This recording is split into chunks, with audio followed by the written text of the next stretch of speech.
जब आत्मा एक शरीर को छोड़कर दूसरे शरीर में जाता है तो वह मन और इंद्रियों को अपने साथ ले जाता है। यह आत्मा कान, नेत्र, स्पर्श, रस और गंध के माध्यम से विषयों का अनुभव करता है। अज्ञानजन इस आत्मा को नहीं देख पाते, परंतु ज्ञानियों की दृष्टि इसे देखती है। जो योग में स्थित हैं वे इसे अपने हृदय में देखते हैं, लेकिन अज्ञानी इस आत्मा को नहीं जानते। सूर्य, चंद्रमा और अग्नि का प्रकाश मेरी महिमा है। मैं पृथ्वी में प्रवेश कर सब प्राणियों को धारण करता हूं। मैं चंद्रमा रूप में सभी वनस्पतियों को रस प्रदान करता हूं। मैं अग्नि के रूप में सभी प्राणियों के शरीर में स्थित हूं और भोजन को पचाने वाला हूं। मैं सबके हृदय में स्थित हूं और स्मृति, ज्ञान और अनुभव का स्रोत हूं। मैं ही वेदों का ज्ञाता और वेदांत का कर्ता हूं। संसार में दो प्रकार के पुरुष हैं, क्षर नाशवान और अक्षर अविनाशी। लेकिन परम पुरुष तो इन दोनों से परे है। वह अविनाशी परमेश्वर है जो तीनों लोकों में प्रवेश करता है और उनका पालन करता है। क्योंकि मैं अक्षर और क्षर दोनों से श्रेष्ठ हूं, इसलिए मुझे पुरुषोत्तम कहा गया है। जो मुझे पुरुषोत्तम के रूप में जानता है वह सब ज्ञानों को जानने वाला है और मुझे पूरी भक्ति से प्राप्त करता है। हे अर्जुन, यह सबसे गोपनीय शास्त्र मैंने तुझसे कहा। इसे समझने के बाद मनुष्य ज्ञानी और पूर्णतया सफल हो जाता है। यह अध्याय परम पुरुष और संसार वृक्ष के प्रतीक द्वारा संसार के सत्य को समझाने के लिए समर्पित है। भगवद गीता अध्याय 16 दैवासुर संपद विभाग योग। भगवान ने कहा, निर्भयता, अंतःकरण की शुद्ध, ज्ञान में दृढ़ता, दान, इंद्रिय संयम, यज्ञ, अध्ययन, तप और सरलता ये दैवी संपद के लक्षण हैं। अहिंसा, सत्य, क्रोध रहित होना, त्याग, शांत स्वभाव, दूसरों की निंदा न करना, करुणा, लोभ रहित होना, सौम्यता, लज्जा और धैर्य ये भी दैवी गुण हैं। तेज, क्षमा, धैर्य, शुद्धता, द्वेष रहित होना और अहंकार का अभाव ये सभी दैवी संपद को दर्शाते हैं। दंभ, अभिमान, घमंड, क्रोध, कठोरता और अज्ञान ये आसुरी संपद के लक्षण हैं। दैवी संपद मोक्ष के लिए होती है, जबकि आसुरी संपद बंधन का कारण बनती है। हे अर्जुन, तू दैवी संपदा से युक्त है। संसार में दो प्रकार के व्यक्ति हैं, दैवी और आसुरी। दैवी गुणों वाले मोक्ष की ओर बढ़ते हैं, जबकि आसुरी गुणों वाले विनाश की ओर। आसुरी प्रकृति वाले लोग धर्म और अधर्म का भेद नहीं समझते। उनमें न तो शुद्धता होती है, न ही सदाचार और न ही सत्य। वे कहते हैं कि यह संसार असत्य है, बिना किसी आधार के है और केवल स्त्री पुरुष के संयोग से उत्पन्न हुआ है। ऐसे लोग, जिनकी बुद्धि भ्रष्ट हो चुकी है, विनाशकारी कार्यों में लग जाते हैं और संसार का नाश करते हैं। वे असीम इच्छाओं, कपट, अहंकार और अज्ञान से युक्त होकर अशुद्ध कर्म करते हैं। उनकी तृष्णा कभी समाप्त नहीं होती। वे अनेक प्रकार की आशाओं में बंधे रहते हैं और धन संपत्ति के प्रति आसक्त होते हैं। वे सोचते हैं कि आज मैंने यह प्राप्त किया, कल और अधिक प्राप्त करूंगा। यह धन मेरा है और भविष्य में और भी अधिक होगा। इस प्रकार वे अहंकार में डूबे रहते हैं। वे कहते हैं, मैंने इस शत्रु को मार दिया और अन्य को भी मार दूंगा। मैं सर्वशक्तिमान हूं। इस प्रकार अहंकार, गर्व और अज्ञान से युक्त होकर वे अपने विनाश की ओर बढ़ते हैं। ऐसे लोग मोह और भ्रम में फंसकर अधर्म के मार्ग पर चलते हैं और नरक को प्राप्त होते हैं। वे स्वयं को श्रेष्ठ मानते हैं, अहंकार करते हैं और यज्ञों को दिखावे के लिए करते हैं। वे अहंकार, शक्ति और क्रोध से भरे होते हैं और मुझ परमेश्वर का तिरस्कार करते हैं। मैं ऐसे दुष्ट और क्रूर लोगों को बार बार अधम योनियों में जन्म देता हूं। ऐसे आसुरी व्यक्ति जन्म जन्मांतर में अधम योनियों को प्राप्त होते हैं और मुझसे दूर होकर नरक में गिरते हैं। काम, क्रोध और लोभ ये 3 नरक के द्वार हैं जो आत्मा का नाश करते हैं। इनसे बचना चाहिए। जो व्यक्ति इन 3 दोषों से मुक्त होकर शास्त्रों के अनुसार चलता है वह परम गति को प्राप्त होता है। जो व्यक्ति शास्त्रों के नियमों का पालन नहीं करता और अपनी इच्छाओं के अनुसार कार्य करता है वह न तो सिद्धि प्राप्त करता है, न सुख और न ही परम गति। अतः शास्त्र ही तेरा प्रमाण है। इसे जानकर तुझे क्या करना चाहिए और क्या नहीं, इसका निर्णय करना चाहिए। यह अध्याय दैवी और आसुरी गुणों का वर्णन करता है और मनुष्य को धर्म के मार्ग पर चलने की प्रेरणा देता है। भगवद गीता अध्याय 17 श्रद्धात्रय विभाग योग। अर्जुन ने कहा, हे कृष्ण, जो लोग शास्त्रों के नियमों को छोड़कर श्रद्धा से युक्त होकर पूजा करते हैं उनकी स्थिति कैसी होती है? क्या वे सत्व, रजस या तमस के अंतर्गत आते हैं? श्री भगवान ने कहा, मनुष्यों की श्रद्धा 3 प्रकार की होती है, सत्वगुणी, रजोगुणी और तमोगुणी। यह उनके स्वभाव के अनुसार होती है। मनुष्य जिस प्रकार की श्रद्धा रखता है वैसा ही उसका स्वभाव होता है। वह जैसा श्रद्धावान है वैसा ही वह मनुष्य होता है। सत्वगुणी व्यक्ति देवताओं की पूजा करते हैं, रजोगुणी मनुष्य यक्षों और राक्षसों की पूजा करते हैं, और तमोगुणी व्यक्ति प्रेतों और भूतों की पूजा करते हैं। जो लोग शास्त्र विहित नियमों के विपरीत तप करते हैं और अज्ञान से स्वयं को तथा दूसरों को कष्ट देते हैं, उन्हें आसुरी कहा गया है। वे अपने शरीर और आत्मा को कष्ट देकर मुझे जो शरीर में स्थित है कष्ट पहुंचाते हैं। भोजन, यज्ञ, तप और दान भी 3 प्रकार के होते हैं, सत्वगुणी, रजोगुणी और तमोगुणी।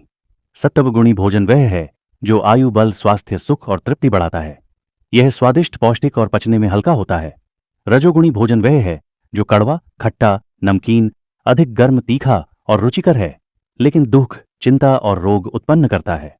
तमोगुणी भोजन वह है जो बासी, गंधयुक्त, सड़ा गला और अपवित्र है।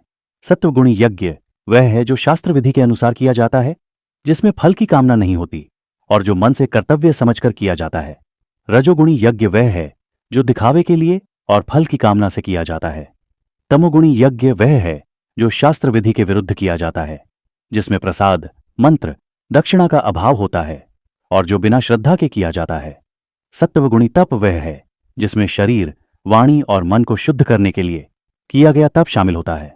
वाणी का तप, सत्य, प्रिय, हितकारी और धर्म के अनुकूल भाषण करना। मन का तप, मन की शुद्धता, दयालुता, मौन, आत्मसंयम और अंतःकरण की एकाग्रता। जो तप श्रद्धा से और फल की कामना के बिना किया जाता है वह सत्वगुणी तप कहलाता है। जो तप मान, आदर और दिखावे के लिए किया जाता है वह रजोगुणी तप है। जो तप अज्ञान से स्वयं को और दूसरों को कष्ट पहुंचाने के लिए किया जाता है वह तमोगुणी तप है। सत्वगुणी दान वह है जो उचित समय, स्थान और व्यक्ति को कर्तव्य समझकर दिया जाता है और जिसमें किसी प्रकार की प्रत्याशा नहीं होती। रजोगुणी दान वह है जो कुछ फल पाने की कामना से या कठिनाई से दिया जाता है।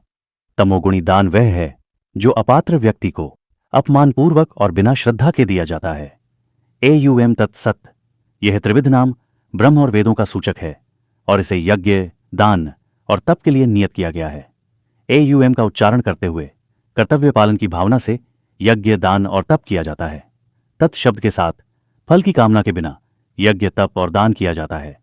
सत शब्द सत्य और शुभ कार्यों का सूचक है। श्रद्धा से युक्त होकर किया गया यज्ञ, तप और दान सत कहलाता है। जो यज्ञ, तप और दान बिना श्रद्धा के किया जाता है वह असत कहलाता है और उसका कोई फल नहीं होता। यह अध्याय श्रद्धा के प्रकार और उसके प्रभावों का वर्णन करता है और सही दृष्टिकोण से जीवन के कर्तव्यों को निभाने का मार्गदर्शन प्रदान करता है। भगवद गीता अध्याय 18 मोक्ष संन्यास योग। अर्जुन ने कहा, हे महाबाहो, मैं त्याग और संन्यास के तत्वों को समझना चाहता हूं। कृपया मुझे इन दोनों के बीच का भेद स्पष्ट करें। श्री भगवान ने कहा, त्याग का अर्थ है कर्मों के फलों का परित्याग करना और संन्यास का अर्थ है सभी कामनापूर्ण कर्मों का त्याग। कुछ विद्वानों का कहना है कि सभी कर्म त्याग देना चाहिए, जबकि अन्य कहते हैं कि यज्ञ, दान और तप को कभी नहीं छोड़ना चाहिए। हे अर्जुन, अब मैं तुम्हें त्याग के 3 प्रकारों का भेद बताता हूं। यज्ञ, दान और तप, ये तीनों शुद्ध करने वाले हैं और इन्हें कभी नहीं छोड़ना चाहिए। इन कर्मों को कर्तव्य समझकर और फल की कामना छोड़कर करना चाहिए। यह मेरा श्रेष्ठ मत है। निषिद्ध कर्मों का त्याग करना उचित है, लेकिन कर्तव्य कर्मों का त्याग करना अज्ञान से प्रेरित है। यदि कोई कष्ट से बचने के लिए कर्तव्य कर्मों का त्याग करता है तो वह रजोगुणी त्याग कहलाता है। कर्तव्य कर्मों का त्याग इस भावना से करना कि यह मेरा कर्तव्य है, सत्वगुणी त्याग कहलाता है। सत्वगुणी त्यागी व्यक्ति संदेहों से मुक्त होकर सुख और दुख में संभाव रखता है। शरीरधारी प्राणी संपूर्ण कर्मों का त्याग नहीं कर सकता, लेकिन फल की आसक्ति का त्याग करना ही सच्चा त्याग है। जो त्याग करता है उसे कर्म के 3 प्रकार के फलों, अनिष्ट, इष्ट और मिश्रित से मुक्ति मिलती है। कर्म के 5 कारक हैं: अधिष्ठान, शरीर, कर्ता, इंद्रियाओं, विभिन्न प्रकार के प्रयास और ईश्वर। इन 5 के बिना कोई भी कर्म संभव नहीं है। जो व्यक्ति अहंकार से रहित है और इन कारकों को जानकर कर्म करता है वह बंधन में नहीं पड़ता।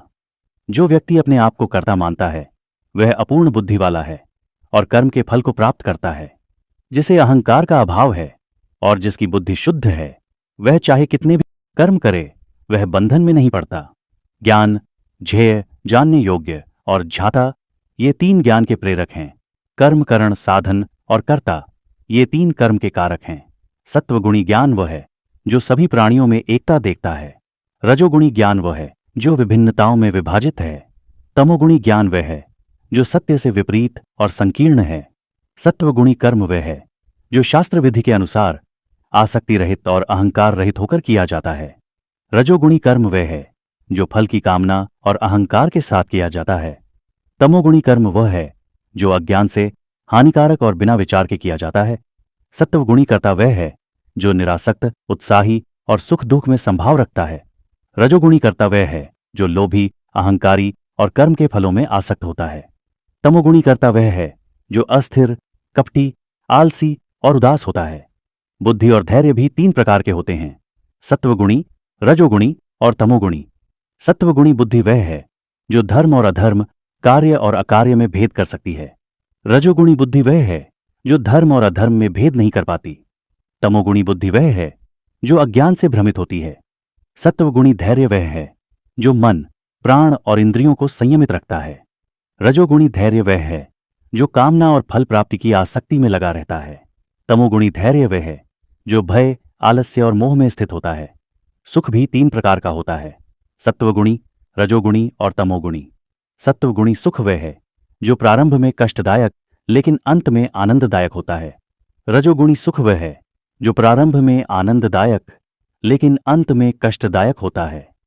तमोगुणी सुख वह है जो आलस्य और अज्ञान से उत्पन्न होता है। संसार में कोई भी प्राणी ऐसा नहीं है जो इन तीन गुणों से मुक्त हो। ब्राह्मण, क्षत्रिय, वैश्य और शूद्र, इन चारों का विभाजन उनके गुण और कर्म के अनुसार किया गया है। ब्राह्मण के गुण हैं शांति, संयम, तप, पवित्रता, सहिष्णुता और ज्ञान। क्षत्रिय के गुण हैं वीरता, तेज, धैर्य, युद्ध कौशल और शासन। वैश्य का कर्म है कृषि, गौपालन और व्यापार। शूद्र का कर्म सेवा है। अपनी प्रकृति अनुसार कर्म करते हुए मनुष्य सिद्धि प्राप्त कर सकता है। जो मनुष्य अपने कर्म द्वारा परमेश्वर की पूजा करता है, वह परम सिद्धि को प्राप्त करता है। स्वभाव के अनुसार कर्म करना श्रेष्ठ है, भले ही वह दोषयुक्त हो। अपने स्वभाव के अनुसार कर्म करते हुए दोषों को त्याग कर मनुष्य सिद्धि प्राप्त कर सकता है। जो व्यक्ति इंद्रियों को संयमित कर आसक्ति और अहंकार से रहित होकर कर्म करता है, वह ब्रह्म के स्वरूप को प्राप्त करता है। जो व्यक्ति सिद्धि को प्राप्त कर ब्रह्म ज्ञान में स्थित होता है, वह परम शांति को प्राप्त करता है। जो व्यक्ति शुद्ध बुद्धि, धैर्य और आत्मसंयम के साथ अहंकार, शक्ति, वासना और क्रोध का त्याग करता है, वह परमात्मा को प्राप्त करता है। जो व्यक्ति शांतचित्त होकर मुझ में भक्ति करता है, वह मुझे साक्षात प्राप्त करता है। केवल भक्ति के द्वारा मनुष्य मुझे जान सकता है और मेरी वास्तविक स्वरूप में पहचान कर मुझ में प्रविष्ट हो सकता है।